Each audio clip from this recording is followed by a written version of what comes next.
जय हिंद दोस्तों, स्वदीप आईएएस में आपका स्वागत है। आज इस वीडियो के माध्यम से हम यूपीएससी 2018 के इथिक्स जो प्रीवियस ईयर क्वेश्चंस है उसकी चर्चा करेंगे। और यह जीएस पेपर 4 के क्वेश्चंस है, इथिक्स है, इसकी चर्चा हम लोग करने वाले हैं। आपको पीडीएफ की आवश्यकता है तो 7352815389 पे आप व्हाट्सएप कर सकते हैं। आपको फ्री में पीडीएफ आपको प्रोवाइड कराई जाएगी। ओके, और ये प्रश्न जो होंगे इसमें से अप्रॉक्स 10 प्रश्न होंगे। 10 प्रश्न जो होंगे सभी यूपीएससी 2018 के प्रश्न होंगे। पहला प्रश्न अगर देखा जाए तो सिविल सेवा के संदर्भ में पारदर्शिता, जवाबदेही, निष्पक्षता और न्याय, दृढ़ विश्वास का साहस और सेवा की भावना जो है इसके बारे में आपको बताना है कि सिविल सेवक के संदर्भ में इन सभी का मतलब क्या है, तात्पर्य भावार्थ क्या है। तो अगर यहाँ पे देखें इसका आंसर, पहला क्वेश्चन का आंसर है कि सिविल सेवा के संदर्भ में क्या है। तो पारदर्शिता की बात जब होती है तो पारदर्शिता का अर्थ होता है खुला और स्पष्ट संचार सुनिश्चित करती है, जनता का विश्वास बढ़ाती है और भ्रष्टाचार को कम करती है। ख में है जवाबदेही, अधिकारियों को उनके कार्यों के लिए जिम्मेदार ठहराती है। अगर आपके पास जिम्मेदारी दी जाती है, जवाबदेही दी जाती है तो आप कार्य के प्रति जिम्मेदार है, तभी आप जवाबदेह हो सकते हैं, जिससे प्रभावी शासन और बेहतर निर्णय लेने में मदद मिलती है। निष्पक्षता की जब बात होती है तो और निष्पक्षता और न्याय कानून के शासन के बारे में बनाए रखते हैं और समान उपचार करने के लिए होते हैं, नागरिकों के अधिकार की रक्षा करते हैं। यह निष्पक्षता की बात की जाती है।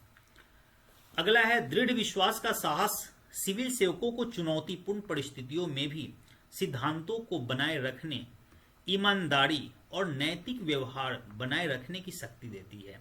यह दृढ़ विश्वास जो होता है, आत्मविश्वास जो होती है, यह आपको आपकी ईमानदारी से आपके जो सिद्धांत है और नैतिकता व्यवहार में कभी चूक नहीं करने देती है, यह आपको बनाए रखती है। सेवा की भावना जो होती है, इससे क्या है तात्पर्य है, सिविल सेवकों का नागरिकों की भलाई को प्राथमिकता देने, लोक कल्याण और कुशल सेवा वितरण को सुनिश्चित सुविधाजनक बनाने के लिए प्रेरित करती है। ये मूल्य सामूहिक रूप से एक मजबूत सिविल सेवक की नींव रखती है, जो नैतिक रूप से कुशलता पूर्वक और जनता के हित को ध्यान में रखकर संचालित होती है। यह पहला क्वेश्चन का आंसर है जो 5 भाग में था, मैंने उसको चर्चा करने की कोशिश किया। अब दूसरा प्रश्न यहाँ पे स्टार्ट होता है कि एक अच्छा काम करने में हर वह चीज अनुमत है जो स्पष्ट रूप से या अस्पष्ट निहितार्थ द्वारा निषिद्ध नहीं है। एक लोक सेवक द्वारा अपने कर्तव्यों का निर्वहन करने के संदर्भ में उपयुक्त उदाहरण के साथ इस कथन की जांच करें। यूपीएससी 2018 इथिक्स में पूछा गया, 10 मार्क्स का है, 10 अंक कह सकते हैं, 10 अंक के प्रश्न पूछे गए हैं। इसका उत्तर यह बताया गया, कथन एक अच्छा काम करने में वह सब कुछ अनुमत है जो स्पष्ट रूप से या स्पष्ट निहितार्थ द्वारा निषिद्ध नहीं है।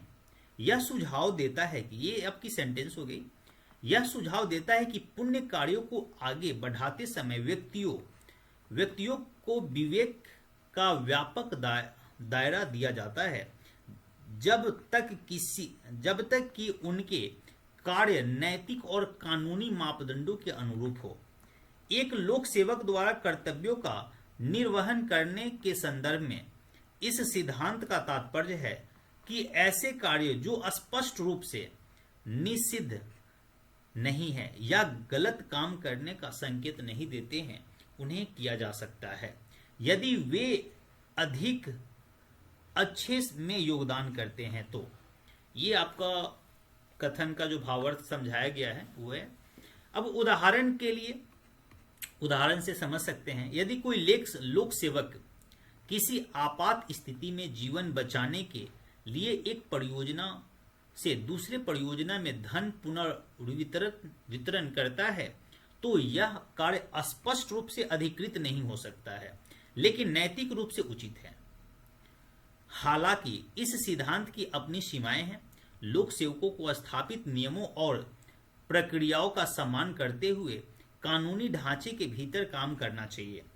कुछ भी है, जैसे आप लोक हित के लिए कार्य कर रहे हैं या नैतिक रूप से उचित है, फिर भी नैतिक रूप से अगर उचित है, फिर भी आपको एक कानूनी ढांचे के भीतर रहकर ही काम करना होगा।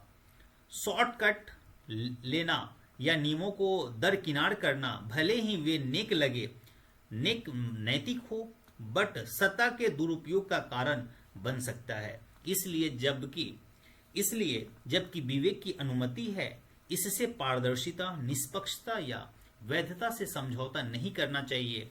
जवाबदेही, पारदर्शिता और निष्पक्षता के सिद्धांतों के साथ विवेक को संतुलित करना सुनिश्चित करना है कि लोक सेवक अपने कर्तव्यों को प्रभावी ढंग से पूरा करते हुए नैतिक विकल्प चुने। मीन्स यही बात कही जा रही है, इस पूरे क्वेश्चंस में ये बताया गया है कि आपकी नैतिक भी कहता है कि ये सही है, आपकी भावनाएं भी कहती है, एक लोक हित के लिए जो आपका जो भाव जो है वह सही है, परंतु आप कानूनी ढांचे से बाहर जाकर कोई कार्य नहीं कर सकते हैं, क्योंकि आपकी जवाबदेही, पारदर्शिता, निष्पक्षता इस पे निर्भर करता है। अगला प्रश्न है 2018 के दशक है, लोक प्रशासन में नैतिक दुविधाओं को हल करने की प्रक्रिया की व्याख्या करें। लोक प्रशासन की बात की जा रही है, उसमें नैतिक दुविधाएं जो आती है उसे कैसे हल कर सकते हैं, उससे कैसे निकल सकते हैं, इस पे चर्चा करना है। उत्तर होगा, लोक प्रशासन में नैतिक दुविधाओं को हल करने के लिए नैतिक मानकों को बनाए रखते हुए जटिल परिस्थितियों से निपटने के लिए एक व्यवस्थित दृष्टिकोण की आवश्यकता होती है। इस प्रक्रिया में आमतौर पर निम्नलिखित चरण शामिल हो सकते हैं। कुछ चरण के माध्यम से हम स्पष्ट करेंगे कि इसे किस तरीके से हमें उस दुविधाओं को हल करना चाहिए। पहला है दुविधा को पहचानना। सबसे पहले आपको प्रॉब्लम जब पता ही नहीं रहेगा तब तक उसका निपटारा नहीं कर सकते हैं, तो निपटारा करने के लिए दुविधा की पहचान करना सबसे प्राथमिक आपका कार्य होना चाहिए। जैसे इस स्थिति में शामिल परस्पर विरोध मूल्य या सिद्धांतों की पहचाने कि किस सिद्धांत की वजह से हुआ है, इसके हितधारकों, कानूनों और स्थापित मापदंडों के हितों पर विचार करना शामिल हो सकता है। दूसरा है जो चरण जो है जानकारी जुटाना। जब हमें कारण पता चल जाता है, पहचान लेते हैं दुविधा को, तो उसके बारे में जानकारी जुटाना होगा। मुद्दे की व्यापक समझ हासिल करने के लिए प्रासंगिक डेटा, तथ्य और संदर्भ इकट्ठा करें। इससे संभावित परिणामों को मूल्यांकन करने और व्यवहार्य विकल्पों की पहचान करने में मदद मिल सकती है। तीसरा जो चरण है हितधारक विश्लेषण जो है, निर्णय से प्रभावित सभी हितधारक की पहचान करें और उनकी चिंताओं और हितों का आकलन करें। इसके विकल्प को व्यापक प्रभाव विचार करने में सहायता मिल सकती है। ये 3 चरण हुए। अगली चरण है कि विकल्पों का खोज। जब आप सारे कार्य को करते हैं तो आप विकल्पों की खोज कर सकते हैं। ऐसी कार्य नीतियां बनाए जो दुविधाओं को संबोधित कर सके। नैतिक सिद्धांत, कानून, आवश्यकताओं और संभावित परिणामों के संदर्भ में प्रत्येक विकल्प के पक्ष और विपक्ष मूल्यांकन करें। ये आपका प्राथमिक तर्क हो गया। अगला है नैतिक विश्लेषण। जब हम विकल्प की खोज कर लेते हैं कि हमें क्या करना चाहिए, पक्ष या विपक्ष की बात हो जाती है, तो हमें एक नैतिक विश्लेषण करने की आवश्यकता होती है। प्रत्येक विकल्प के नैतिक निहितार्थ का आकलन करने के लिए नैतिक ढांचा। अब नैतिक ढांचा किसे कहते हैं, क्या होता है नैतिक ढांचा का मतलब क्या होता है? तो उपयोगितावाद, कर्तव्यवाद, सद्गुण नैतिकता को लागू करें। इन सभी चीजों को लागू करें। निर्धारित करें कि कौन सा विकल्प नैतिक सिद्धांतों के साथ सबसे अच्छा मेल खाता है। उसके बाद देखेंगे कानूनी विचार क्या हो सकता है। जब नैतिक विश्लेषण हो गया तो कानूनी विचार भी देखना है, क्योंकि हमें इससे बाहर नहीं जा सकते हैं। आपके नैतिक विश्लेषण हो सकते हैं पक्ष में हो, बट अगर कानूनी विचार के अगर वो विपक्ष है तो हमें इसी के आधार पे चलना पड़ेगा। सुनिश्चित करें कि चुने गए विकल्प कानूनी सीमाओं के भीतर है और प्रासंगिक कानूनों और विभिन्न नियमों का अनुपालन करते हैं। ये सारे विकल्प हो गए, चरण हो गए, जिसके माध्यम से हम कर सकते हैं। जब कानूनी प्रक्रिया भी हो गई, नैतिक विश्लेषण भी हो गया, तो हम निर्णय ले सकते हैं। निर्णय ले सकते हैं, वह नैतिक होना चाहिए, कानूनी होना चाहिए, व्यवहारिक पहलुओं पर विचार करते हुए विकल्पों के व्यापक मूल्यांकन के आधार पर सुनिश्चित निर्णय ले सकते हैं। अगला है चरण कार्यान्वयन और चिंतन करना चाहिए। जब आप निर्णय लेते हैं तो उसके ऊपर चिंतन भी होना चाहिए कि कुछ अधूरा नहीं रह गया। निर्णय को क्रियान्वित करे और उसके प्रभाव को नियंत्रण निगरानी करे। उसको निगरानी भी करते हैं। जब किसी चीज की निर्णय ले लेते हैं, किसी कार्य का निर्णय ले लेते हैं, तो उसे हमें एग्जामिन भी करना आवश्यकता होती है। परिणाम पर चिंतन करें और विचार करें कि क्या निर्णय प्रभावी और नैतिक रूप से सही था या नहीं था। ऐसे होता है, जैसे बहुत सारे केसेस में जो होते हैं, सुप्रीम कोर्ट द्वारा जजमेंट दी जाती है, तो पहले तो जजमेंट दे दिया जाता है कि ये सही है, फिर उसमें सुधार के लिए जब लगता है कि नहीं, अब परिस्थिति बदल चुकी है, तो अब इस नियम का ऐसा होना चाहिए, तो वहां पे बदलाव की जाती है, अपने विचारों पे बदलाव की जाती है और की जाती रही है सुप्रीम कोर्ट द्वारा। सीखना और अनुकूलन करना। जब हम चिंतन करते हैं तो उससे हमें कुछ सीखने का मौका मिलता है। नैतिक निर्णय लेने में कौशल को बढ़ाने और समान परिस्थितियों में भविष्य की प्रक्रियाओं को बेहतर बनाने के लिए अनुभव का उपयोग करें। ये सारे वैसे चरण हैं जिस चरण के माध्यम से आप किसी चीज को अनुकूलन कर सकते हैं। निष्कर्ष के रूप में देखेंगे कि इस प्रक्रिया का पालन करके लोक प्रशासक नैतिक जटिलताओं से निपट सकते हैं, सही विकल्प चुन सकते हैं तथा अपने निर्णय लेने में ईमानदारी बनाए रख सकते हैं। यह आपका निष्कर्ष इस प्रश्न का होता है। अब अगले प्रश्न की ओर हम बढ़ेंगे। स्पीड है थोड़ा सा, आप प्रश्न जो एनालिसिस स्पीड है, आपके पास पीडीएफ है, ये पीडीएफ फॉर्म में आप पॉज करके रोक कर वीडियो को आप इसे पढ़ सकते हैं, देख सकते हैं। सिविल सेवाओं के संदर्भ में, ठीक है, सिविल सेवा के संदर्भ में बात की जाती है। 3 सार्वभौमिक प्रकृति के मूल्यों को बताइए तथा उनके महत्व पर प्रकाश डालें। अब प्रकाश डालने की बात की जा रही है, तो हमें 3 सार्वभौमिक प्राकृतिक मूल्य जो है उसके बारे में हम चर्चा करेंगे। और ये जो चर्चा होगी वह सिविल सेवक को ध्यान में रखते हुए, सिविल सेवाओं को ध्यान में रखते हुए हम करेंगे। तो उस क्षेत्र में ईमानदारी का क्या महत्व है, ईमानदारी क्या कहता है, चर्चा करेंगे। ईमानदारी में ईमानदारी, सच्चाई और नैतिक सिद्धांत का पालन शामिल है। यह सरकारी कर्मचारी के लिए महत्वपूर्ण है क्योंकि यह सरकार और नागरिक के बीच विश्वास का निर्माण करता है। क्योंकि अब सिविल सेवा है तो वह सरकार की नीति और लोगों के, नागरिकों के बीच एक विश्वास का निर्माण के कार्य करेगा। ईमानदारी से चलने वाला प्रशासक जवाबदेह को बढ़ावा देता है। जो ईमानदार होंगे वो जवाबदेह भी होंगे। भ्रष्टाचार को कम करता है और कानून के शासक को कायम रखता है। यह ईमानदारी को संदर्भ में है। अब दूसरा है निष्पक्षता और तटस्थता। सरकारी कर्मचारी को सभी व्यक्ति के साथ समान व्यवहार करना चाहिए, बिना किसी पक्षपात या पूर्वाग्रह के हमें समान व्यवहार करना चाहिए। निष्पक्षता निष्पक्ष व्यवहार को सुनिश्चित करती है, जनता का विश्वास बढ़ती है और भेदभाव को रोकती है। निर्णय लेने में तटस्थता अनुचित प्रभाव को रोकती है और यह सुनिश्चित करती है कि नीतियां सभी नागरिकों के सर्वोत्तम हित बनाई और क्रियान्वित किए जाए। ये सारी चीजें जो है आप देखेंगे कि यह निष्पक्षता और तटस्थता की बात की जाती है। अगर आप निष्पक्ष होंगे तो जो नागरिक, जनता के प्रति जनता का विश्वास जो होगा वो बढ़ेगा, वो आपसे जुड़ने की प्रयास करेंगे और अपनी प्रॉब्लमों को बताएंगे और आप नीति निर्माण में इसका उपयोग करके आप बेहतर नीति का निर्माण कर सकते हैं, जिससे नागरिकों को बहुत सारे लाभ मिल सकते हैं। अगला टॉपिक, इसका पार्ट जो है लोक सेवा के प्रति समर्पण। आप किसी भी कार्य के प्रति समर्पण होते, जो कार्य आपको दिया गया है उसके प्रति समर्पण होगे तो आप जवाबदेह भी बन सकते हैं, निष्पक्ष भी बन सकते हैं, तटस्थ भी बन सकते हैं। तो क्या कहता है, अब देखिए, लोक सेवकों को व्यक्तिगत लाभ से ऊपर उठकर जनहित की सेवा के लिए प्रतिबद्ध होना चाहिए, क्योंकि आपको लोक सेवा दिया गया है तो आप इसी के प्रति जवाबदेह हो, किसी और के प्रति ना हो। समर्पण हो जाना चाहिए किसी कार्य के लिए। अगर आप स्टूडेंट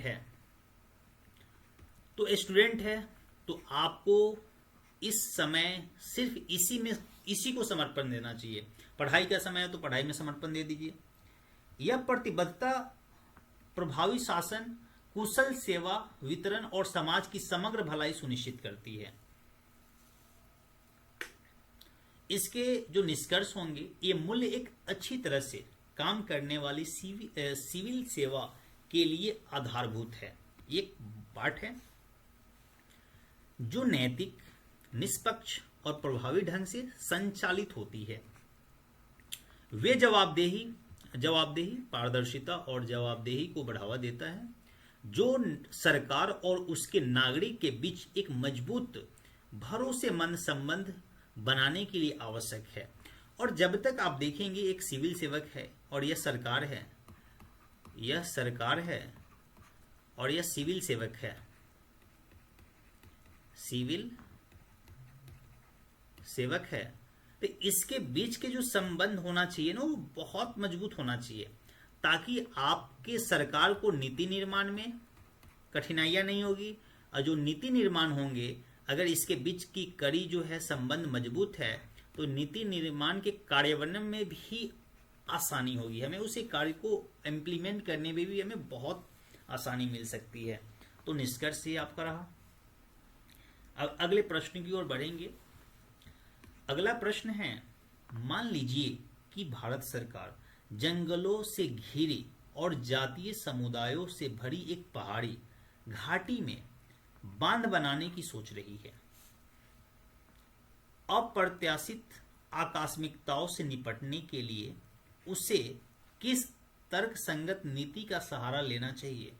जैसे यहाँ पे कहा कि जंगलों से घिरा भी है और जातीय समुदाय से भी भरा हुआ है, तो यहाँ पे जो जीव जंतु है उनके प्रवास के लिए आपको इसमें कदम उठाना हो सकता है।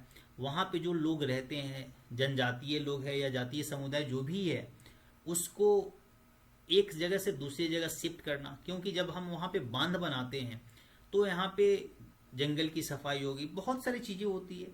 तो इस वक्त आपकी क्या नीति हो सकती है, सरकार की नीति का क्या आप पालन कर सकते हैं? इसका उत्तर देखेंगे।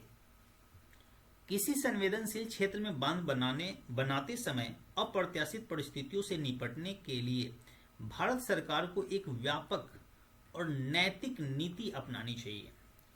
व्यापक भी होना चाहिए, नैतिक नीति भी होना चाहिए, जिससे सभी ये जंगलों को पर्यावरण के लिए भी और जातीय समुदाय के लिए भी एक उचित हो। नीति में निम्नलिखित तर्कसंगत दृष्टिकोण शामिल हो सकते हैं। मैंने बताया कि पर्यावरण के प्रभाव को भी आकलन हमें करना चाहिए, पर्यावरण भी हमें सेफ रखना है, इस पे कार्य करेंगे। संभावित पर्यावरणीय और सामाजिक प्रभावों का आकलन करने के लिए निर्माण से पहले एक विस्तृत EIA आयोजित करें। इससे जोखिम की पहचान करने और वनों की और जातीय समुदाय को होने का नुकसान कम करने के लिए रणनीति तैयार की जा सके। तो हमें आकलन करना पड़ेगा कि कैसा है। सामुदायिक भागीदारी, हम वहां के लोगों से समुदाय से पूछ सकते हैं। निर्णय लेने की प्रक्रिया में जातीय समुदाय भी शामिल होना चाहिए।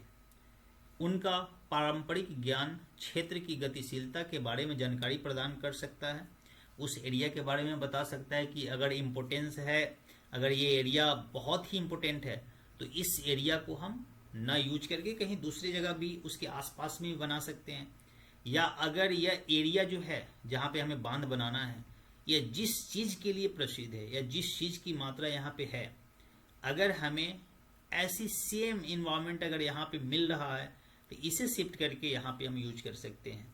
अगर ज़्यादा नुकसान हो रहा है इस एरिया को और इसकी पूर्ति हम कहीं दूसरी जगह अगर नहीं कर पा रहे हैं तो इसके लिए भी हमें एक नैतिक निर्णय लेना पड़ेगा। उनके अधिकारों और कल्याण की रक्षा सुनिश्चित करने के लिए चिंताओं को संबोधित किया जा सकता है। आकस्मिक योजनाएं हमें लाना पड़ेगा।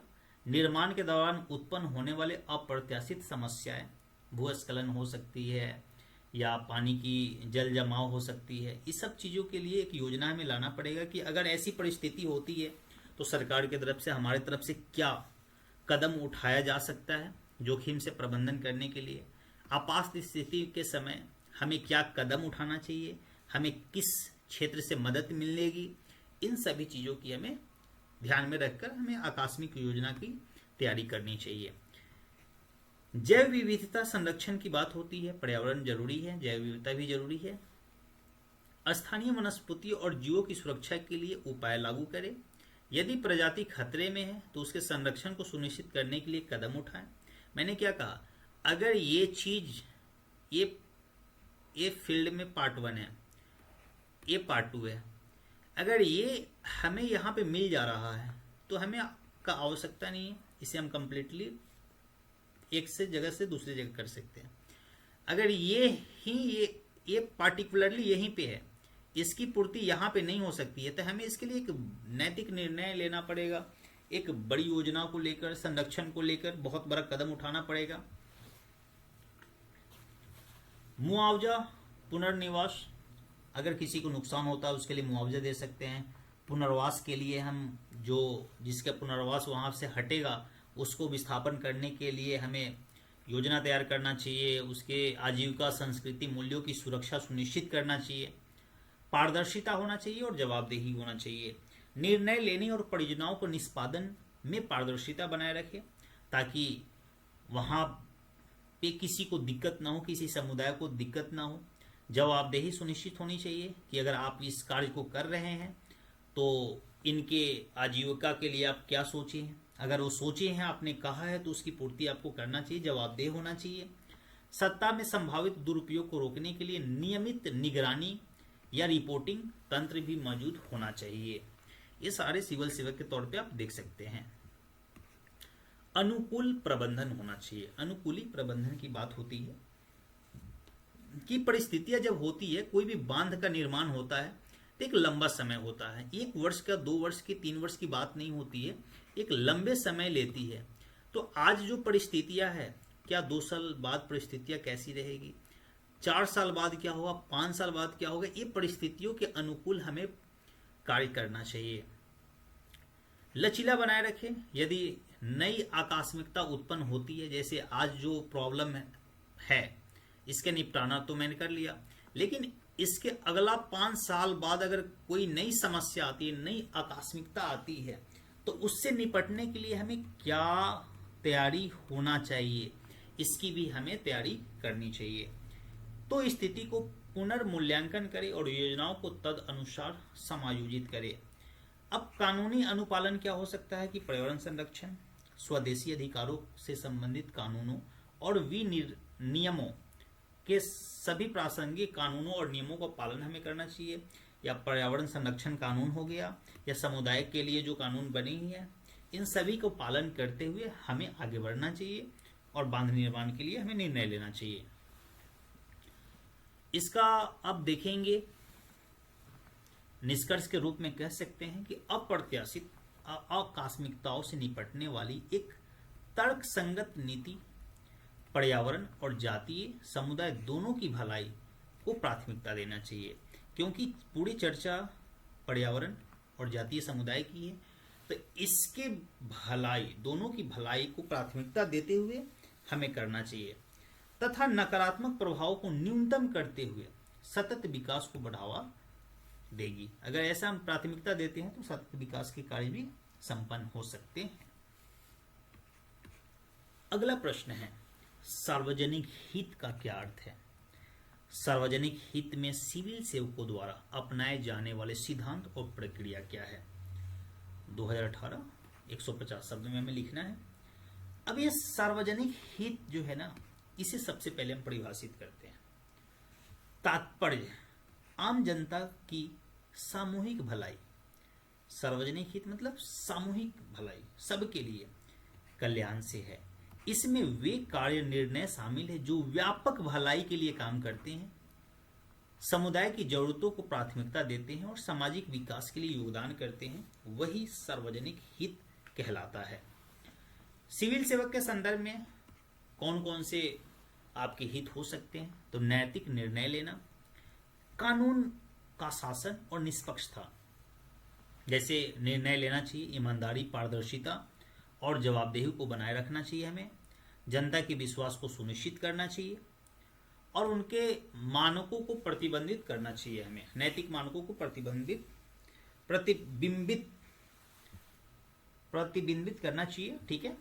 कानून का शासन, स्थापित कानूनों और विनियमों का पालन करना चाहिए, जो नियम बनाए गए हैं उसके आधार पर हमें कार्य करना चाहिए।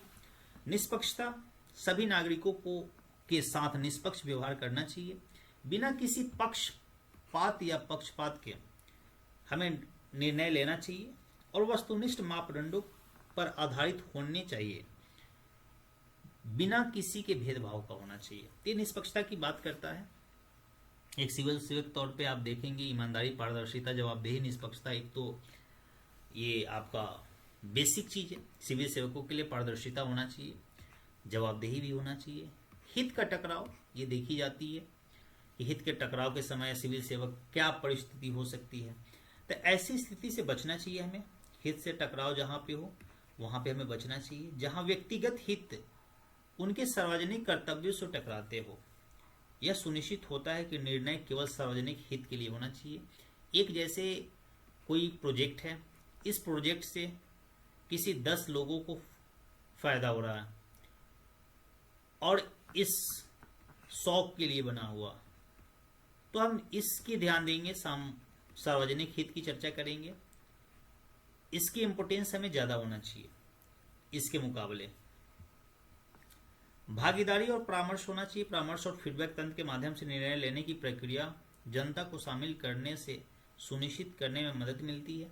जब हमें भागीदारी, लोगों को भागीदारी लेंगे, जिससे कोई भी नीति निर्माण होती है, तो ऐसा नहीं कि राजशाही की तरह जो ऑफिसर्स बैठे हैं वो ले लिए। यहाँ पे रिसर्च होती है और रिसर्च होने के बाद में जो नीतियाँ जो बनती है, जांच पड़ताल के बाद जो नीतियाँ बनती है, लोगों के परामर्श के बाद भी नीतियाँ बनती है। जैसे अभी वर्तमान समय में 1 नेशन 1 इलेक्शन की जो बात की जा रही थी, इसमें भी लोगों का फीडबैक के अनुसार निर्णय लिया गया कि नहीं, हमारे भारत देश में एक देश और एक चुनाव होना चाहिए। हमें दीर्घकालीन दृष्टिकोण हमेशा रखना चाहिए। और मैं, ये तो सिविल सेवक के तौर पे हो गया, लेकिन मैं एक स्टूडेंट्स की मैं बात करता हूँ, या किसी को भी, आप कभी शॉर्ट टर्म मतलब दृष्टिकोण से आप आगे बढ़ ही नहीं सकते हैं। शॉर्ट टर्म से आपकी वर्तमान बेहतर होते जाएगा, धीरे धीरे बहुत स्लोली चलेगा। बट अगर आपकी दृष्टिकोण अगर दीर्घकालीन है, तो आपकी न्यू सबसे इसमें प्राथमिकता क्या होता है कि दीर्घकाल दृष्टिकोण में क्या होता है, आपकी न्यू जो होती है ना, ये बहुत स्ट्रांग हो जाती है। इसी अगर न्यू स्ट्रांग हो गया तो आप इसके ऊपर कितना भी बना लो आप। इसलिए सिविल सेवकों के लिए यह दीर्घ दृष्टिकोण बहुत ही महत्वपूर्ण हो जाता है। कमजोर समूह का संरक्षण, नीति और निर्माणों में हाशिए पर पड़े हैं और कमजोर लोगों के कल्याण प्राथमिकता दी जानी चाहिए। संसाधनों के लाभों का सम्मान वितरण सुनिश्चित किया जाना चाहिए। मतलब जिसके पास संसाधन की कमी है, जिसके पास संसाधन पहुंचना चाहिए, इसकी प्राथमिकता होना चाहिए। जैसे 10% है, 10 में 5 के पास अभी उतना संसाधन है कि वह 1 मंथ की आजीविका को समर्पण कर सकता है या उसे जी सकता, आजीविका का बस कार्य को पूरा कर सकता है, जो आवश्यकता है उसकी पूरा कर सकता है। और 5 वैसे हैं जो अब पूरा नहीं कर सकते हैं, तो हमें प्राथमिकता इन्हें देना चाहिए। और जब इनकी कमी हो तो इनको मिलना चाहिए। तो प्राथमिकता के आधार पे हमें आगे चर्चा करना चाहिए। निष्कर्ष है, इन सिद्धांतों और प्रक्रिया को पालन करके सिविल सेवक सार्वजनिक हित की प्राप्ति और सामाजिक कल्याण को बढ़ावा देने के लिए योगदान दे सकते हैं। अगला प्रश्न है, अब देखेंगे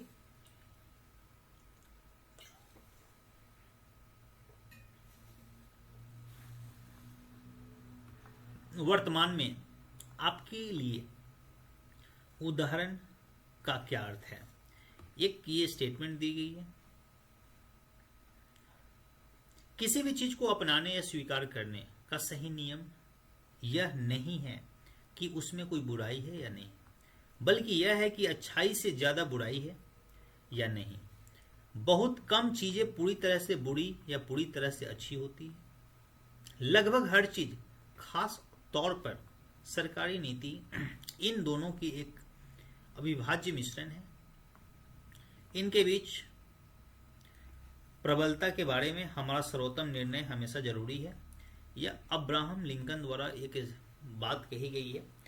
इसमें जो वर्तमान संदर्भ हमें ध्यान रखना है, और सिविल सेवक जो है उनके लिए क्या होता है, उनके संदर्भ में बात हम करते हैं। ये 2018 यूपीएससी लिखा हुआ है, टाइपिंग एरर है। उत्तर यह कहता है कि सिविल सेवकों के दृष्टिकोण से अब्राहम लिंकन का उदाहरण निर्णय लेने में निहित जटिलताओं को रेखांकित करता है। जो स्टेटमेंट्स इसमें दिए गए हैं, यह निर्णय लेने में निहित जटिलताओं को रेखांकित करता है। विशेष रूप से सरकारी नीतियों के मूल्यांकन में यह अच्छाई और बुराई के बीच संतुलन को तौलने की आवश्यकता पर जोर देते हैं।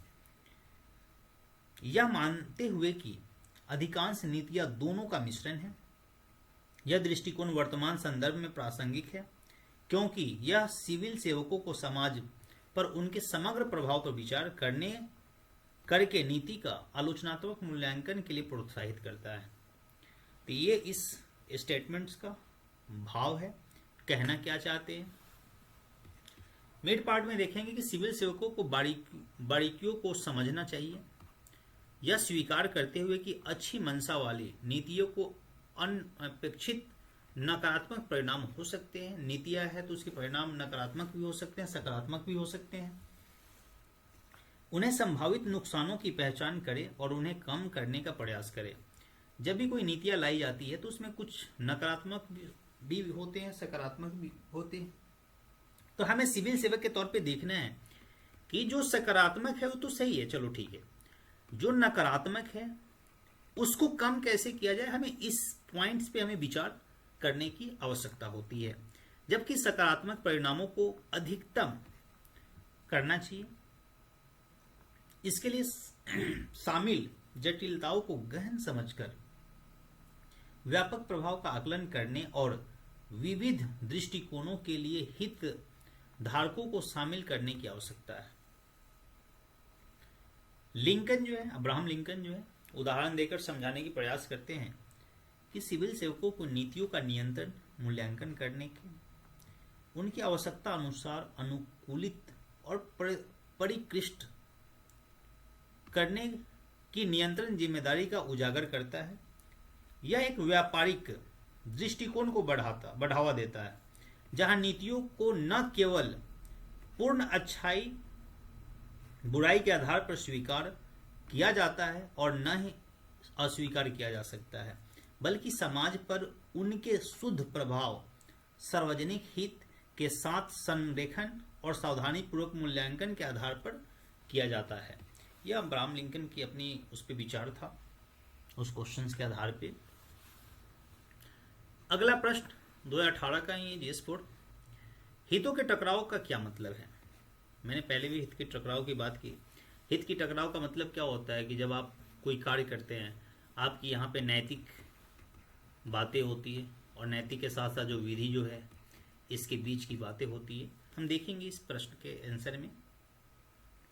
वास्तविक और संभावित हितों के टकराव के बीच में अंतर उदाहरण के साथ स्पष्ट करना है। 10 मार्क्स का है तो 150 सब होंगे।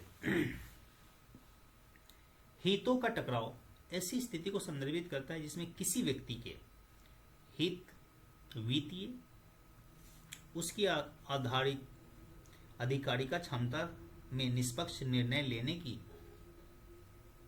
उसकी क्षमता से समझौता कर सकते हैं।